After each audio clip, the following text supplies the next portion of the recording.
उत्तराखंड से अपनी लंबी यात्रा की ओर बढ़ती निर्मल, क्लांत और शांत जीवनदायिनी गंगा।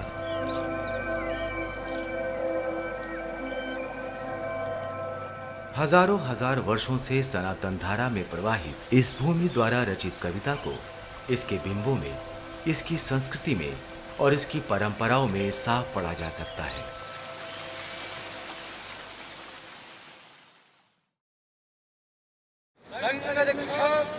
जरूरत है आपदाओं से जूझते इस प्रदेश के मनोबल को वापस उठाने की।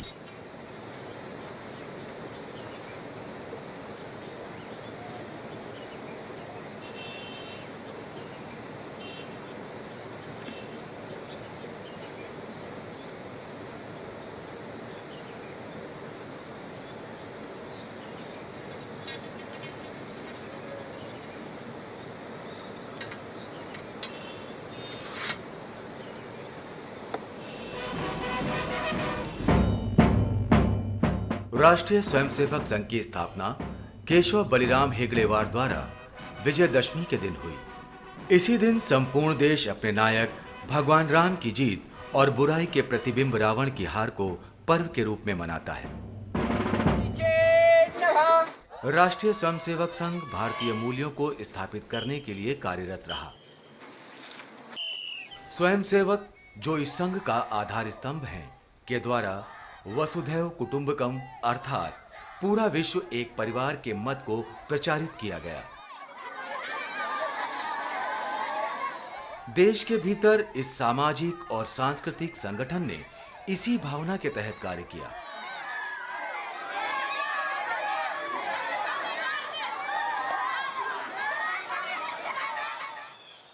समाज में समय समय पर दैवीय आपदा जब आते हैं तो स्वाभाविक रूप से जनता की सेवा करना, उनके राहत कार्य पहुंचाना, उनको उस संकट से पार कराना, यह एक काम स्वाभाविक रूप से समाज में लोगों को करना चाहिए, ऐसे हम मानते हैं।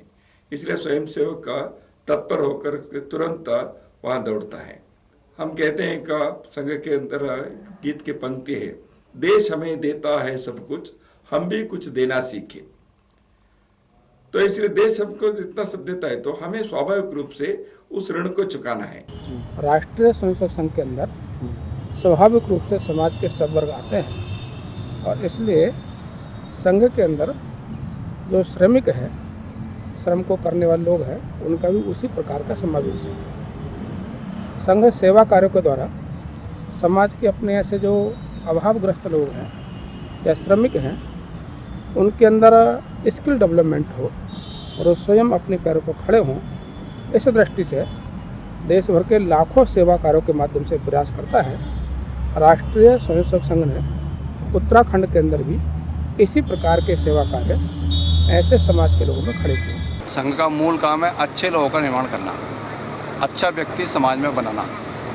वो जो अच्छे व्यक्ति निर्मित होते हैं वो समाज की जैसे जैसे आवश्यकता होती है उसी आवश्यकता के अनुसार समाज में वो सेवा के काम करते हैं। अपने उत्तरांचल में भी भिन्न भिन्न प्रकार के सेवा के काम अपने संघ के स्वयंसेवक, अपने संघ के कार्यकर्ता वो भिन्न भिन्न प्रकार की सेवा के काम करते हैं। केदार घाटी है, बद्रीनाथ धाम है, गंगोत्री है, यमुनोत्री है, इनको केंद्र मानकर और सेवा कार्य प्रारंभ किए।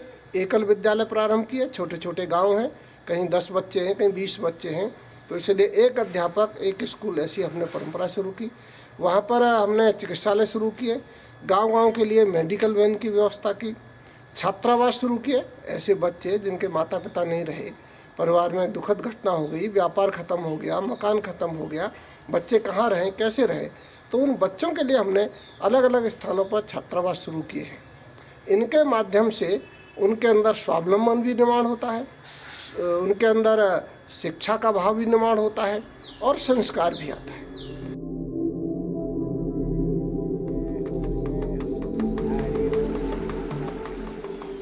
ये यात्रा उन तमाम जनजातीय एवं सीमांत क्षेत्रों से गुजरते हुए समझने की कोशिश करेगी उत्तराखंड में राष्ट्रीय स्वयंसेवक संघ की प्रेरणा से चल रहे सेवा कार्यों के सामाजिक एवं सांस्कृतिक निहितार्थ को, जिसके माध्यम से समाज के अंतिम पायदान पर खड़े प्राणी को भी मुख्य धारा से जोड़ने का प्रयास किया जाता है।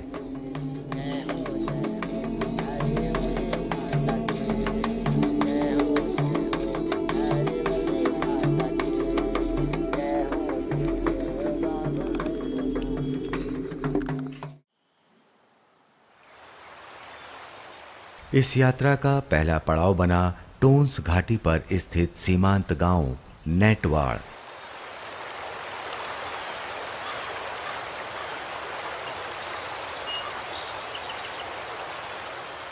कृषि प्रधान इस क्षेत्र के ये लोग अपने आप को कर्ण का वंशज कहते हैं।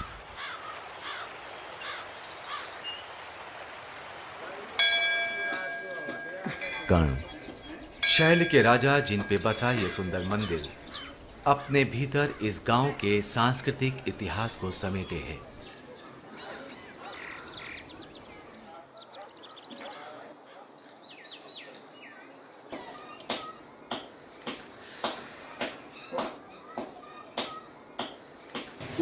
गांव ऐसे हैं जो वास्तव में सड़क से बहुत दूर जिनका अस्तित्व है। वहाँ के लोगों की जीविका केवल भेड़ पालन, बकरी पालन यही है। बहुत कम मात्रा में खेती होती है या फिर सेब के बाग हैं। शिक्षा वहाँ पर इतना अच्छा जो है, हम नहीं कह सकते कि शिक्षा बहुत अधिक वहाँ पर चल रही है। तो डॉक्टर साहब के ही निर्देशन पर वहाँ पे छात्रावास प्रारंभ किया गया और एक 6ठी क्लास से लेकर 8वीं क्लास तक का विद्या मंदिर प्रारंभ किया गया।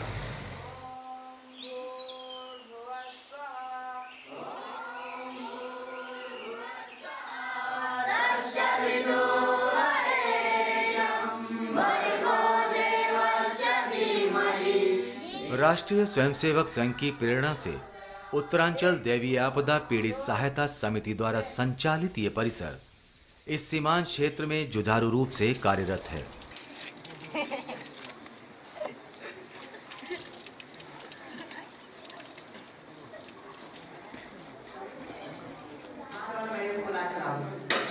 आसपास के गांवों में शिक्षा और सेवा का एकमात्र केंद्र जो 47 से ज्यादा छात्रों के लिए स्थायी छात्रावास और भोजन की व्यवस्था किए हुए है।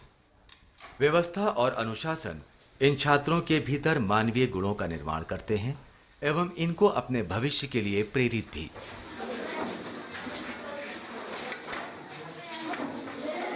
शिक्षा से व्यवस्था का बड़ा ही घनिष्ठ संबंध है। एक शिक्षित व्यक्ति अपने क्षेत्र में सुधार के साथ साथ नई व्यवस्थाओं को भी जन्म देता है। एक विद्यालय की जरूरत व्यवस्थाओं से पिछड़े इस क्षेत्र के लिए वर्ष 2006 में पूरी हुई। इस प्रकल्प को यहाँ पर नेटवाड़ में स्थापित और संचालित करने का जो ध्येय था वो ये था कि ये जो क्षेत्र है, ये पिछड़ा क्षेत्र है। यहाँ पर जीवन की मूलभूत जो सुविधाएं हैं उनका नितांत अभाव है, जैसे स्वास्थ्य, शिक्षा, संचार, यातायात। आज भी इस क्षेत्र में लोग 25 से 30-35 किलोमीटर तक पैदल चल करके अपने नित्य प्रति दैनिक जीवन की वस्तुओं को अपनी पीठ पर ढो करके ले जाते हैं। और सीमांत और गरीब क्षेत्र हैं। हम गरीब परिवार के बालकों को यहाँ पर ला करके उनको शिक्षा के माध्यम से सशक्त और चरित्रवान बना करके देश, समाज और राष्ट्र के लिए उनका योगदान हो और वो सशक्त बन करके देश के लिए अपना योगदान प्रदान करे। इसी उद्देश्य से ये दानवीर कर्ण सेवाश्रम प्रकल्प नेटवाड़ में हम सब लोग संचालित कर रहे हैं। इस यात्रा का अगला पड़ाव है उत्तर काशी जिले का मनेरी गांव। उत्तर काशी आज 1991 के भूकंप के भयावह त्रासदी को भूलता हुआ आगे बढ़ चुका है, मगर एक पूरी पीढ़ी के मानसिक पटल पर वो आपदा हमेशा के लिए अंकित हो गई।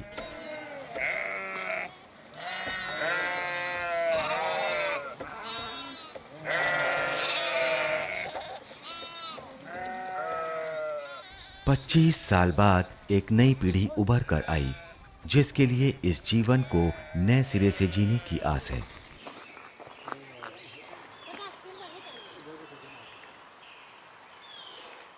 जिले के इस झामक गांव को 1991 के भूकंप में सबसे ज्यादा क्षति पहुंची थी।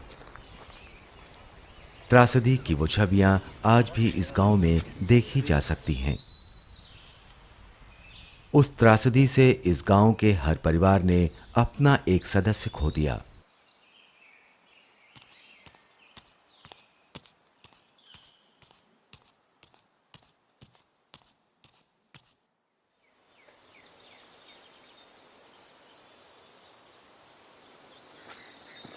आज भी रोजमर्रा की जरूरतों को पूरा करने के लिए यहाँ के निवासियों को मीलों की पैदल यात्रा करनी पड़ती है।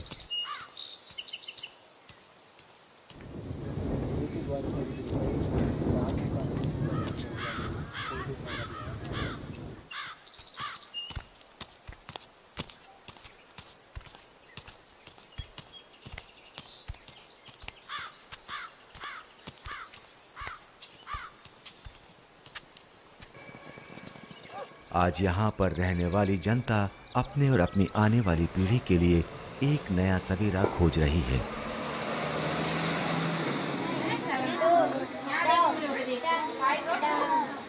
इनकी इस खोज में हाथ बटाता है इस क्षेत्र में चलने वाला ये विद्यालय। मैं इस विद्यालय की प्रधानाचार्य हूँ। ये विद्यालय चलता है शिशु से लेकर चतुर्थ तक चलता है। ये हमारा स्कूल जो चलता है ये देवी आपदा पीड़ित से इसका सहयोग होता है। थोड़ा बहुत सहयोग यहाँ से होता है। थोड़ा बहुत हमारा जो विद्यालय में बच्चों की फीस वगैरह आती है उससे हमारा ये विद्यालय चलता है। हमारे यहाँ तो 25 छात्र हैं और 4 हम स्टाफ में हमारे 4 टीचर्स। हमारे आसपास के क्षेत्र में 8 विद्यालय और हैं। 9वां हमारा है। 9 विद्यालय हमारे पूरे। ये 10 किलोमीटर की दूरी में और भी विद्यालय हैं जो जैसे पटवाड़ी साइड में और जगह हैं। ये हमारा पर इस क्षेत्र में हमारा इस जगह पे हमारा ये विद्यालय चलता है।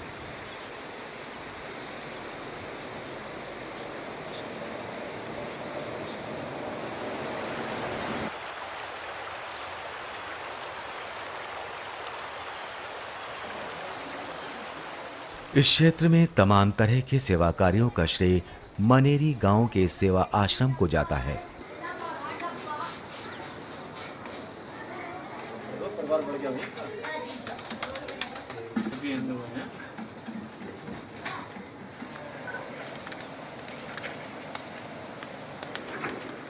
25 साल में इस परिसर ने अपने आप को लोगों तक पहुंचाया और फैलाया।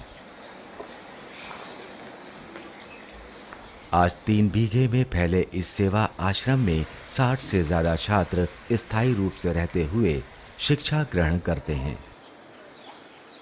इस सेवा परिसर के पीछे अनेक स्वयंसेवकों ने आज इस आश्रम को लोगों के बीच इस मुकाम तक पहुंचाया है जहां पर लोगों के भीतर का विश्वास इस परिसर के साथ साथ खड़ा है।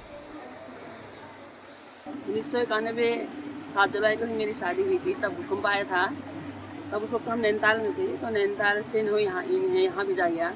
तो उसके बाद फिर 6-7 महीने बाद ये मुझे जब यहाँ लाए तो ये मुझे यहाँ लाने के लिए यहाँ आने के लिए बिल्कुल रोकते थे।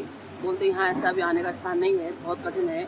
जहाँ हम रह रहे हैं वहाँ लाशें पड़ी हैं। हम रात दिन जो है गिनती कोई हिसाब नहीं है, मतलब जलाने का कोई हिसाब नहीं, सीधे हम गंगा जी में डाल रहे हैं। ऐसे दृश्य में अभी आपको आना उचित नहीं है। तो बस 7 महीने बाद जब मैं यहाँ आई जुलाई में तो उस वक्त ये सारी एक स्थान है क्या कहते हैं पुल के पास, वहाँ पर इनका टेंट लगा हुआ था। वहीं सभी कार्यकर्ता रहने की व्यवस्था थी। और टेंट कैसा था, उसके चारों ओर भालू, शेर, सांप, अजगर कुछ भी आया करते थे। तो टेंट के अंदर सोते नहीं थे, ना रहते थे, ना मात्र थोड़ा छाया के लिए अंदर बैठते थे। रात को भी जागा रहना पड़ा था।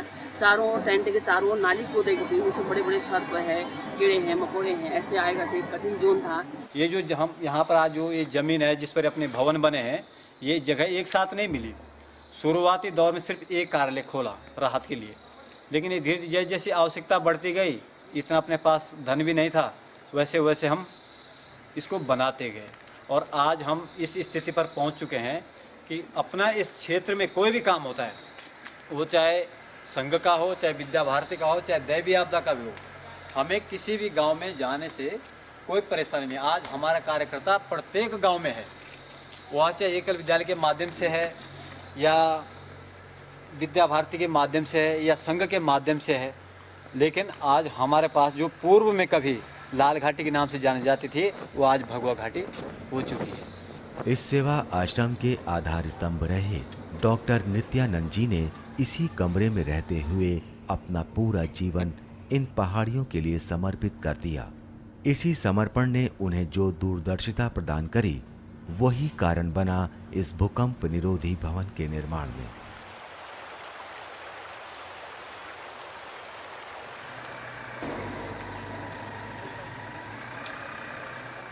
अगली सुबह उत्तरकाशी के एक और छात्रावास के ये बच्चे हर हफ्ते की तरह अपने मोहल्ले, मंदिर और सड़कों की सफाई करते हुए भारत सरकार के स्वच्छ भारत अभियान ने इन छात्रों को ये करने के लिए नई ऊर्जा प्रदान की है।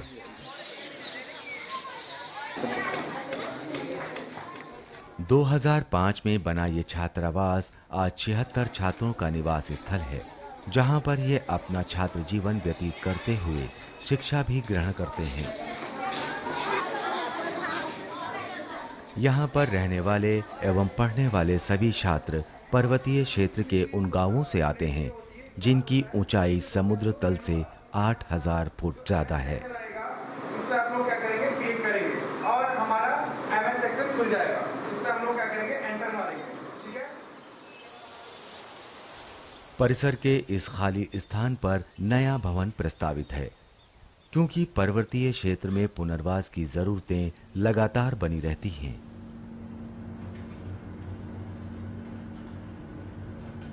– 2013 की केदार घाटी आपदा के बाद ये जरूरत वापस खड़ी हो गई है।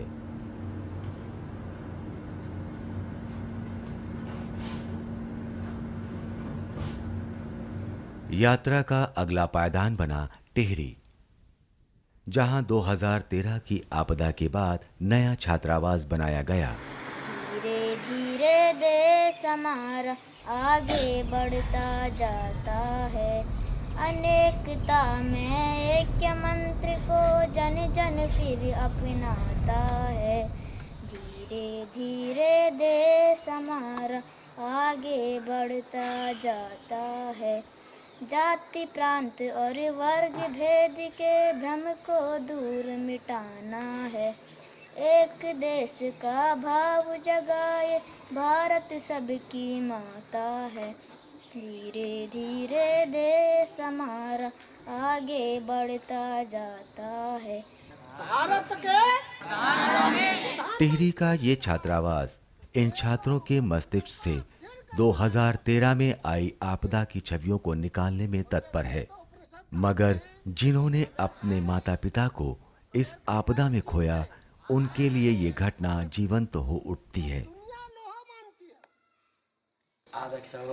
पापा जी की डेथ हुई केदारनाथ में, और आपदा के बाद अप्रैल 2014 में मैं छात्रावास में आया और श्रीमती आसन होटल हमारे यहाँ की केदारनाथ विधानसभा की पूर्व विधायक थे, उनके द्वारा मैं यहाँ आया और अप्रैल 2014 से ये पहली 12 के बाद BSc करूँगा, उसके बाद आगे आगे। तो पहले मैं अपनी पढ़ाई पूरी करूँगा और ये सोच है मेरी कि मतलब अच्छा पढ़ूँगा, और मैं वर्तमान समय में मतलब काफ़ी अच्छा स्तर पे हूँ, मतलब अच्छी पढ़ाई कर रहा हूँ और आगे भी यही करूँगा। और बाद में गांव घर के लिए सोचूंगा अपनी पढ़ाई पूरी करने के बाद।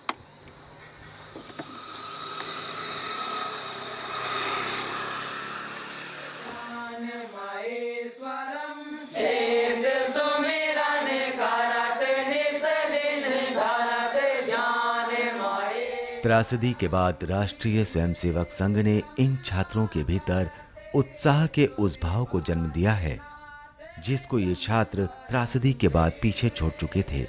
आज एक नई सुबह इनके इंतजार में है।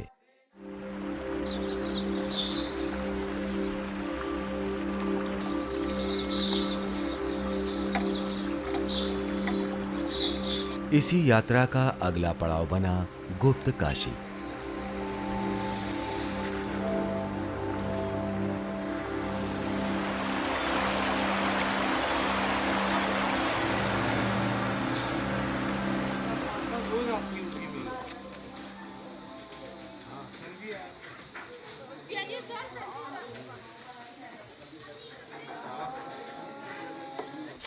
ये चिकित्सा इकाई 2013 की आपदा के बाद बनाई गई।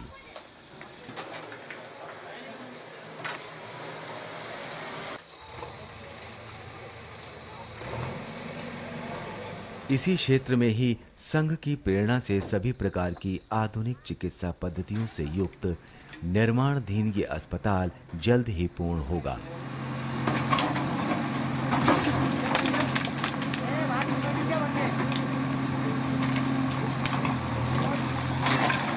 जिसके बाद ये सेवा भाव से इस क्षेत्र की जनता के लिए कार्य करता रहेगा।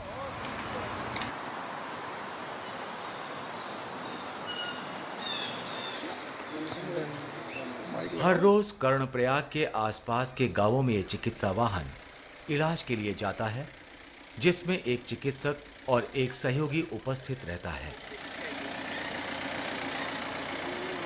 हम लोग जो है गाँव में निःशुल्क चिकित्सा सेवा देते हैं और हफ्ते में हमारे 6 कैंप लगते हैं, जो कि अलग अलग स्थानों पे हैं। जिन गाँवों में दवाई की सुविधा नहीं है उन जगहों पे हम दवाइयाँ वितरित करते हैं। और सोमवार को हम नंदासेन बैनोली में जाते हैं गाँव में, वहाँ दवाई देते हैं। मंगलवार को सिदोली में जाते हैं और बुधवार को बैनीताल, बृहस्पतिवार को खेत गदेरा, शुक्रवार को नैनीसैण और शनिवार को कुमेड़ा गांव में। लगभग गांव में हम 50-60 पेशेंट जो है देखते हैं प्रत्येक दिन। इस बीच हमारे 7-8 गांव आते हैं, तो हर गांव को देखते हुए सभी गांव में दवाइयाँ वितरित करते हैं। इस तरह के चिकित्सा वाहन उत्तराखंड में संघ की प्रेरणा से चल रहे चिकित्सा इकाइयों की तरह ही काम करते हैं। पूरे प्रदेश में चल रहे ऐसे 4 चिकित्सा वाहन 70 केंद्रों पर जाते हैं, जहां पर इलाज के साथ साथ चिकित्सा संबंधी कार्यशालाओं का भी आयोजन होता है। आज सारणी के हिसाब से ये वाहन रुड़की के मुस्लिम बाहुल्य क्षेत्र में पहुंचा है। एक साइड में पेशाब करने में कोई दिक्कत कब से हो रहा है? क्या नाम है? मंजीत।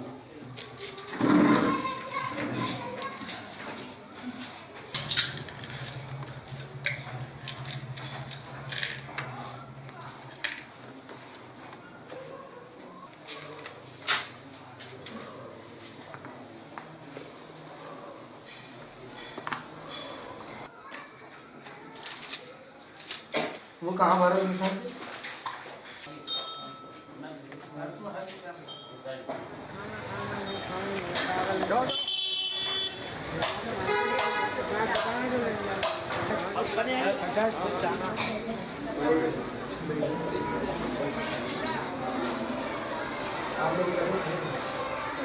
हल्द्वानी के मुस्लिम बाहुल्य क्षेत्र में राष्ट्रीय स्वयंसेवक संघ का शैक्षिक संगठन विद्या भारती द्वारा संचालित इस सरस्वती शिशु मंदिर में पढ़ने वाले ज्यादातर छात्र एवं छात्राएं मुस्लिम परिवारों से आते हैं। बाकी सभी परिसरों की तरह यहाँ पर भी इन बच्चों की औपचारिक शिक्षा के साथ साथ नैतिक शिक्षा पर भी ध्यान दिया जाता है। समय समय पर होने वाले मिलन समारोहों के तहत आज इन बच्चों के माता पिता विद्यालय आए हुए हैं। हमारे परिवार के यहाँ पर जो है 5 बच्चे पढ़ते हैं। 2 बच्चे मेरे पढ़ते हैं, दोनों बेटियाँ हैं मेरी, एक यूकेजी में है, एक 5th में है और एक बच्ची हमारे छोटे भाई की पढ़ती है, नर्सरी में है वो भी, और 2 बच्चे बड़े भाई के पढ़ते हैं, लड़के हैं। बेहतर पढ़ाई है यहाँ, पूरी सुविधा मिलती है यहाँ पर बच्चों को बहुत ज़्यादा ध्यान देते हैं। जो बच्चे अगर पढ़ाई में थोड़ा कमज़ोर हैं, नहीं पढ़ पा रहे हैं, तो उनको ये 1-1 घंटा 2-2 घंटा अलग से भी स्कूल टाइम से अलग भी टाइम देते हैं और पढ़ाते हैं। उसमें कोई उनसे ट्यूशन फीस नहीं ली जाती और बच्चों को जो भी बेहतर सुविधा हो सकती है मुहैया यहाँ पर ये कराते हैं। मुझे पढ़ाई में बहुत अच्छा, जैसे कभी आता नहीं था उससे कुछ भी, अब यहाँ पर बहुत कुछ आता है। इंग्लिश में ही सब बोल लेता है, हिंदी में। मेरे जो बच्चे 3 यहाँ से पढ़ के गए हैं 6वीं क्लास तक, बहुत बढ़िया पढ़ाई है, बहुत अच्छी पढ़ाई करते हैं आचार्य जी और बहुत देखभाल करते हैं बच्चों की। बहुत प्यार मोहब्बत से पढ़ाते हैं बच्चों को और हर एक से मोहब्बत भी करते हैं। यहाँ कोई भेदभाव नहीं है किसी किस्म का। माता की जय। भारत माता की जय। भारत माता की जय। देश के शहीदों की जय। देश के शहीदों की जय। देश के शहीदों की जय। देश के शहीदों की जय। भारत माता की जय। गुप्त काशी के इस छात्रावास को 2013 की भयानक त्रासदी के बाद बनाया गया, जहां पर रहने वाले ये बच्चे लगन और मेहनत से अपना जीवन व्यतीत कर रहे हैं। इसमें लगभग 25 गांव के विद्यार्थी पढ़ते हैं और 25 गांव के ऐसे विद्यार्थी हैं जिनकी जो केदारनाथ आपदा में जिनका घर से परिवार से जन धन हानि हुई हो, ऐसे बच्चों को आरएसएस ने छात्रावास में रखा है।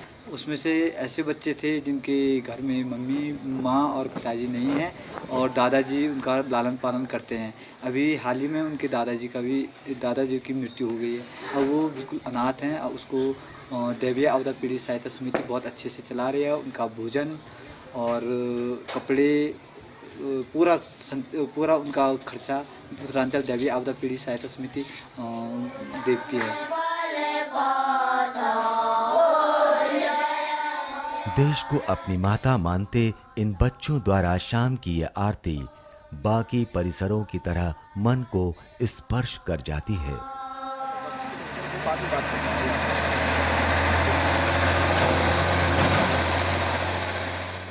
और अब ये यात्रा चल पड़ी इस देश के आखिरी गांव माना।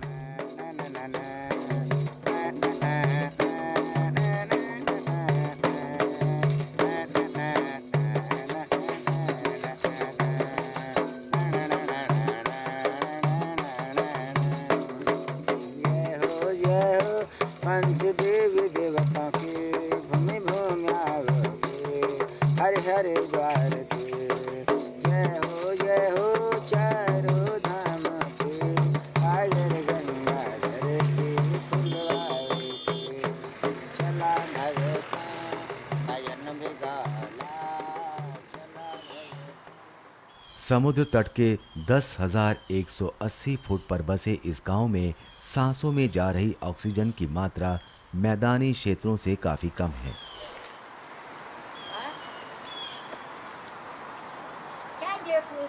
हरियाली घट चुकी है और गांव ज्यादा दूरियों पर बसे हैं।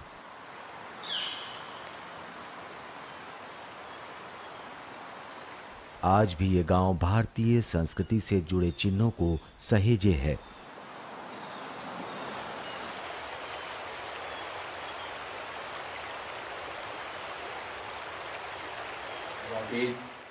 और आप जन्म होते ही विशाल हो गए थे, बड़े हो गए थे, इसलिए आपका नाम पड़ा व्यास। काला स्वरूप होने के कारण आपका नाम पड़ा कृष्ण। और बेतवा और जमुना के द्वीप में आपका जन्म हुआ, इसलिए आपका नाम पड़ा द्वैपायन।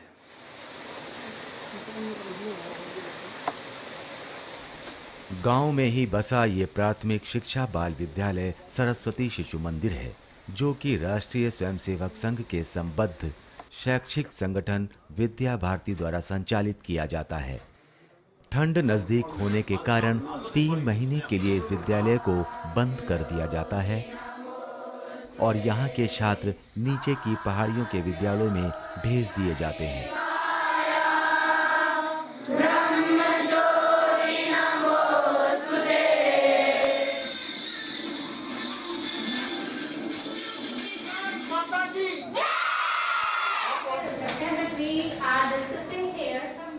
उत्तराखंड में विद्या भारती के 772 विद्यालय कार्यरत हैं, जिसमें 1,21,621 छात्र एवं छात्राएं शिक्षा ग्रहण करते हैं। इसके विद्यालयों की शाखाएं सुदूरवर्ती सीमांत गांव एवं जनजातीय क्षेत्रों में भी हैं। इस संस्थान की यही उपस्थिति एक राष्ट्रीय शिक्षा नीति पर जोर देती है, जिसका अगला पायदान पूरे राष्ट्र में एकल शिक्षा प्रणाली का है। और पहला विकल्प है टेबल, इंसर्ट टेबल, ठीक है? उसमें क्लिक करने से एक टेबल बनाने की विधि ये है। उत्तराखंड में विद्या भारती के इसी फैलाव ने इस प्रदेश को आपदाओं से जूझने में मदद की। सामान्यतः विद्या भारती के कार्य की रचना ऐसी है कि उत्तराखंड के हर छोटे से छोटे स्थान का संबंध विद्या भारती के विद्यालयों के साथ है। विद्या भारती के सारे देश में एक नेटवर्किंग है। उत्तरकाशी में अगर कोई भूकंप आया या त्रासदी हुई तो कन्याकुमारी के केंद्र से भी के आसपास जो विद्यालय चलते हैं उनका भी सहयोग आया। कच्छ में विद्यालय चलता होगा वहाँ से भी सहयोग आया, तो वो भी है।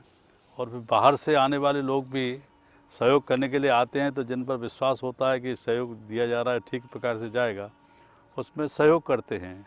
मैदानी इलाकों में पहुंचने से पहले पर्वतीय क्षेत्र का आखिरी पड़ाव बना माकटी पोखरी में जौनसारी जनजाति के बच्चों का एक छात्रावास।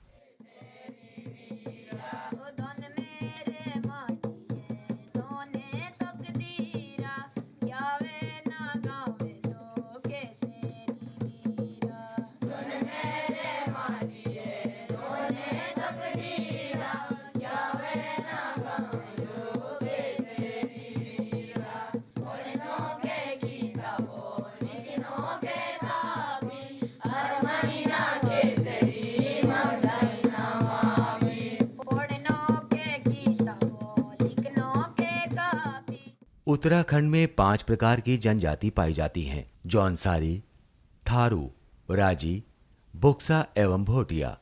इन जनजातियों में सबसे ज्यादा आबादी जौनसारी की है। ये इस जनजातीय आबादी का 38.78% है और 356 गांवों में पाए जाते हैं। दूसरे स्थान पर है थारू जनजाति, जो कि जनजातीय आबादी का 32.5% है और ये 141 गांवों में पाए जाते हैं। तीसरे स्थान पर है भोटिया, जो कि इस आबादी का 14.78% है और ये 291 गांवों में पाए जाते हैं। चौथे स्थान पर है बुक्सा, जो कि इस आबादी का 13.67 और ये 173 गांवों में पाए जाते हैं। पांचवें स्थान पर है राजी जनजाति, जो कि मात्र इस जनजातीय आबादी का 0.27% ही है और मात्र 8 गांवों में पाए जाते हैं। ऐसे सब जनजातियों के अंदर संघ ने उनकी समस्याओं को समझते हुए और उनमें सेवा कार्य शुरू की, और इसलिए आज खटीमा क्षेत्र के अंदर और सितारगंज जिसको हम बोलते हैं, भोटियों के अंदर, थारुओं के अंदर, बुक्साज के अंदर, इन सभी क्षेत्रों में हमारे सेवा कार्य हैं।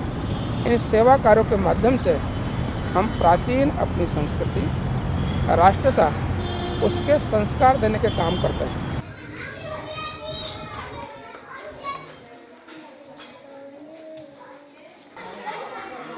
यह स्थान जो है शहरी क्षेत्रों से दूर और यहाँ पर जो यातायात की सुविधाएं हैं काफ़ी कम हैं और लोगों की जो आर्थिक स्थितियाँ भी जो है अच्छी नहीं हैं, और यहाँ पर जो ये छात्रावास जो संचालित किया जा रहा है उत्तरांचल उत्थान परिषद के द्वारा संचालित है। और ये जो जनजाति प्रकल्प है, यहाँ पर जौनसारी नामक जो जनजाति के लोग जो यहाँ पर रहते हैं, और यहाँ पर शिक्षा का प्रचार प्रसार और इनको संस्कारित करना जो है यहाँ की जो इस छात्रावास है इसका मुख्य उद्देश्य है, ताकि ये लोग भी जो है अन्य जो क्षेत्रों के लोग हैं उनके स्तर तक जो इनको लाया जा सके।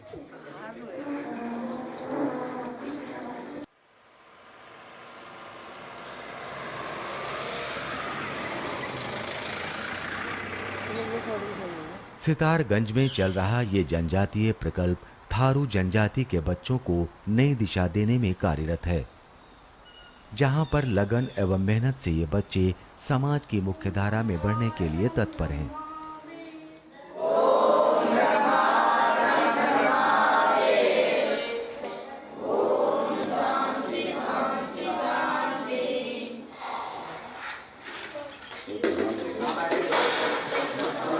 जो थारू जनजाति है ये विशेष रूप से महाराणा प्रताप के वंश से रखने को माना है। अभी 16वीं शताब्दी के प्रारंभ में यहाँ पर ये कुछ राणा आए और यहीं पर आकर बसे। एक प्रकल्प हमारा मंदिर का है। महाराणा प्रताप के जो वंशज थे, कुल देवता थे एकलिंगी जी महाराज, और यहाँ पर पुरातन काल से, प्राचीन समय से, जिस समय यहाँ पर इस जाति के लोग आए थे, उन्होंने यहाँ पर वो मंदिर बनाया था। तो उसी का पुनर्निर्माण करके और एक ये भव्य मंदिर का निर्माण कराया है। यहाँ पर छात्रावास की योजना थी, तो दूसरा हमारा जो प्रकल्प है छात्रावास है। तीसरा एक संग्रहालय है, जहाँ पर ये जो जनजाति वर्ग के लोग रहते हैं, इनकी पुरानी परंपराएं, संस्कृति, वाद्य, खेती करने के यंत्र, आभूषण, वस्त्र इत्यादि उसमें रखे जा सकें, जिससे कि जो आगामी आने वाली जो पीढ़ी है उसको याद रहे कि हमारे पूर्वज कैसे रहते थे। पिछले दिनों हमने पूजनीय सरसंघ चालक जी को बुलाकर 28 फरवरी को यहाँ पर कार्यक्रम किया था, जिसमें लगभग 70,000 यहाँ के स्थानीय 2 खंडों के खटीमा और सितारगंज के लोग आए थे। परम पूजनीय सरसंघ चालक जी का उद्बोधन भी हुआ। बड़ा उसका प्रभाव भी है इस क्षेत्र में। तो उसके माध्यम से हम ये सारे के सारे प्रकल्प चलाते हैं। यहाँ पर जो गरीब छात्र हैं, विद्यार्थी हैं थारू जनजाति के, उनको यहाँ पर ला के रखते हैं। उनका शिक्षण, उनका शारीरिक संस्कार, इस सब प्रकार का, और बिल्कुल मुफ्त में ऐसी उनको शिक्षा देते हैं। ऐसा ये केंद्र है। कई बार हमारा समाज कुष्ठ रोगी और उनके सगे संबंधियों की तरफ भिन्नता का व्यवहार रखता है। ये दूधिया बाबा छात्रावास ऐसे ही कुष्ठ रोगियों की मासूम बेटियों को समाज में उनका हक दिलाता है और मुख्य धारा से जोड़ता है।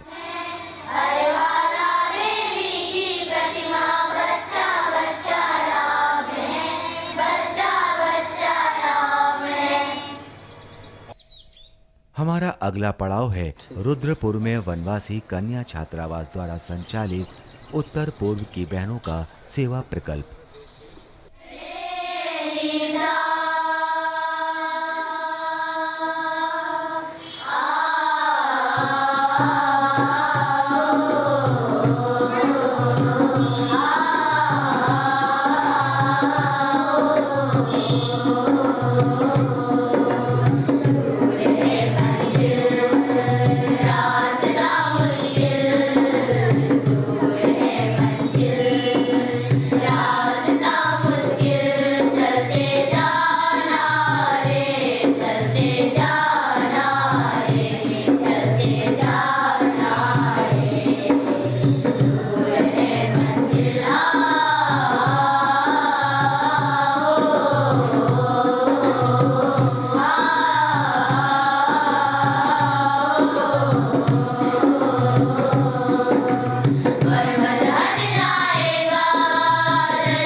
उत्तराखंड की राजधानी देहरादून में सेवा भारती द्वारा संचालित ये बहुआयामी परिसर समाज में औरतों के उत्थान के लिए कार्यरत है। ये औरतें जो अपने परिवार की जीविका का एक स्रोत हैं, अपना घर चलाने में सक्षम हैं। संघ की प्रेरणा से कार्यरत सेवा भारती उनके सहयोग में उनके साथ खड़ा है। अपना जो ये केंद्र है इसमें हम महिलाओं के लिए दो सिलाई केंद्र चलाते हैं, जिसमें 2 शिफ्टों में, एक में 10 बहनें आती हैं, शाम को 6 बहनें आती हैं। उसके अलावा हम सौंदर्य प्रशिक्षण का भी यहाँ पर बहनों को रोजगार देते हैं, जैसे उनको ब्यूटिशियन का काम कराना। ऐसे ही अपनी बच्चियों के लिए हम लोग कंप्यूटर केंद्र चला रहे हैं यहाँ पर, जिसमें 18 बच्चे सुबह आते हैं और 13 बच्चे शाम को आते हैं।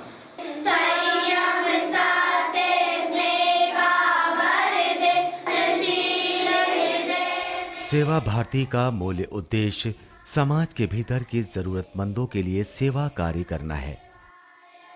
मेरी बेटी का नाम कशिश है, वो 3 साल से पढ़ रही है। पढ़ाई सही लगी यहाँ की तो मैं इसलिए भेजती हूँ। पढ़ने में भी सही है बच्चे, तो इस वजह से मैं यहीं भेजती हूँ। अच्छे संस्कार आए हैं, बड़ों का आदर करना, और पहले से पढ़ाई में भी सही हो गई है, तो बस इसी वजह से मैं यहाँ भेज देती हूँ। मैं वो टीचर बनना चाहती है कि मैं टीचर बनूँगी, मैम की तरह पढ़ाऊँगी कि मैं भी सबको। आगे बच्चों की मर्जी है क्या बनना चाहते हैं वो। सेवा भारती का उद्देश्य ये होता है कि जो अपने अर्बन एरियाज़ हैं, शहरी क्षेत्र हैं, उनमें आपने देखा होगा कि कई जगह गंदी बस्तियां होती हैं, वंचित वर्ग के लोग वहाँ रहते हैं, गरीब होते हैं, अशिक्षित होते हैं, नशे के शिकार होते हैं, स्थान की उनके पास कमी होती है। उनके घरों के अंदर अगर आप जाकर के देखेंगे तो अंधेरा, सीलन वगैरह ऐसी समस्याएं वहाँ पे हैं। इन समस्याओं के कारण कुंठाओं के कारण नशा, नशे के कारण लड़ाई झगड़ा, तो कुल मिला के हमारे समाज का एक बहुत बड़ा वर्ग बहुत बुरी स्थिति में है। जो वर्ग अच्छी स्थिति में है उसका ये दायित्व है कि वो वहाँ जाए और उनके लिए कुछ सेवा के कार्य करे, उनके लिए कुछ अच्छा कर सके।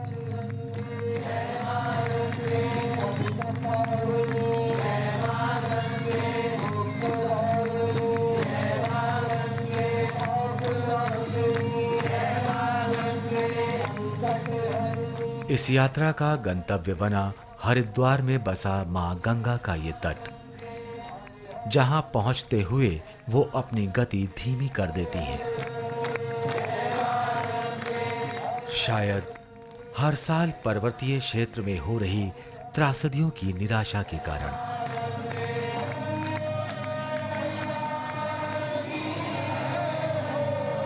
इस पूरी यात्रा में एक बिंदु महत्वपूर्ण रहा, वो था इन सेवा कार्यों के द्वारा समाज के भीतर बढ़ रही सामाजिक समरसता।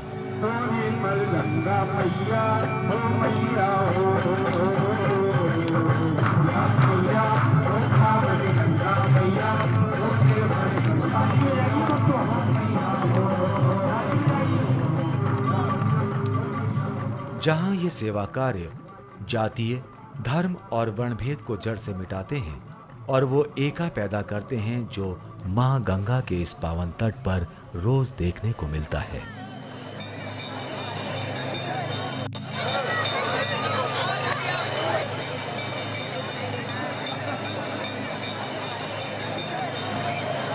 मां गंगा और उनसे जुड़ने वाली वो तमाम नदियां ही तो राष्ट्रीय स्वयंसेवक संघ के उन तमाम सेवा कार्यों की साक्षी हैं जो इन्हीं के द्वारा दिए गए जीवन में प्रवाह पैदा करते हैं एवं मन और कर्म से लगातार बढ़ते रहने की जिजीविषा भी।